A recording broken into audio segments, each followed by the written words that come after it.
Guys, I'm being harassed in my own home. I just called the cops. நடிகை தனுஸ்ரீ தத்தா அவங்களுடைய Instagram பேஜில் அழுதபடி வெளியிட்டிருக்க video தான் இப்போ சோஷியல் மீடியாவில் பரபரப்பாக பேசப்பட்டு வருது. இவங்க இந்தியா சார்பில் 2004 மிஸ் யூனிவர்ஸ் போட்டியில் கலந்துக்கிட்டு டாப் 10 இடத்துக்குள்ள வந்தாங்க. அந்த போட்டியின் மூலமாக பெரிய அளவில் கவனம் ஈர்த்த இவங்களுக்கு ஹிந்தி படங்கள் நடிக்க வாய்ப்பு கிடைச்சது. அப்படிதான் ஆசிக் பனாயா ஆப்னே என்ற படத்தின் மூலமாக பாலிவுட்குள்ள என்ட்ரி கொடுத்தாங்க. அந்த படம் சரியா போகலனாலும் படத்தில் இடம்பெற்ற ஒரு பாடல் மூலமாக பிரபலம் அடைஞ்சாங்க. அதில் ரொம்பவே கிளாமராக நடிச்சிருப்பாங்க. அந்த பாடலால் இவங்களுக்கு மேலும் பிரபலம் கொடுத்தது. அந்த வகையில வீரபத்ரா, குட் பாய், பேட் பாய்னு பல படங்கள் நடிச்சிருக்காங்க.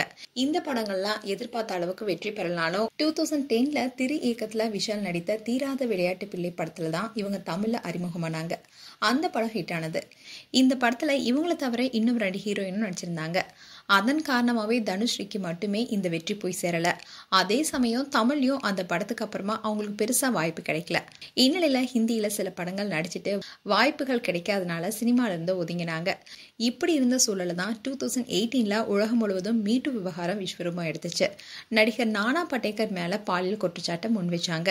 அது பெரும் பரபரப்பை ஏற்படுத்தினுச்சு.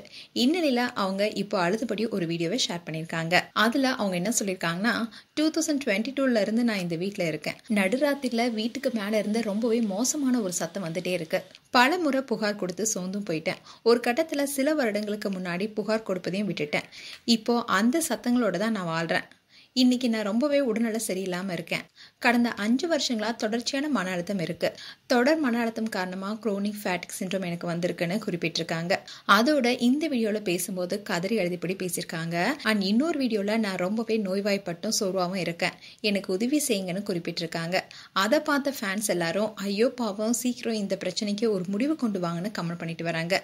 மேலும் தனுஸ்ரீ தத்தா குறித்து உங்களுடைய கருத்துக்களை கமெண்ட் செக்ஷன்ல சொல்லுங்க. இது போன்ற வீடியோஸை பார்க்க நியூஸ் தமிழ் கிட்ஸ் சேனலை சப்ஸ்கிரைப் பண்ணுங்க. மறக்காம நோட்டிபிகேஷன் பட்டனை கிளிக் பண்ணுங்க.